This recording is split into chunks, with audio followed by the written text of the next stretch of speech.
સવાલ નંબર 1, આપણી બોડીમાં વિટામિનની કમી થઈ જાય તો શું થાય?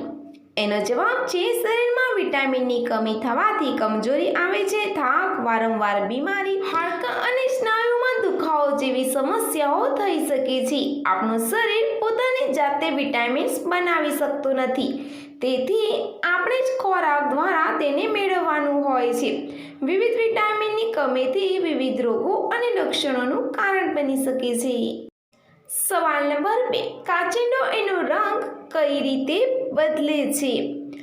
એનો જવાબ છે કાચિંડાઓ તેમની ત્વચામાં રહેલા વિશેષ કોશિકાઓ અને તેમાં રહેલા નેનો ક્રિસ્ટલનો ઉપયોગ કરીને તેનો રંગ બદલે છે. જ્યારે કાચિંડાનો મૂળ, તાપમાન અથવા ભાવ બદલાય છે ત્યારે તે ક્રિસ્ટલમાં ફેલાય છે અથવા સંકોચાય છે, જેનાથી રોશની પરાવર્તનમાં ફેરફાર કરે છે અને ત્વચાનો રંગ બદલાય છે. સવાલ નંબર 3, જ્યારે ઈચ્છા બહુ વધી જાય છે ત્યારે કઈ જગ્યાએ ખંજવાળ આવે છે? એનો જવાબ છે નીચેના ભાગમાં.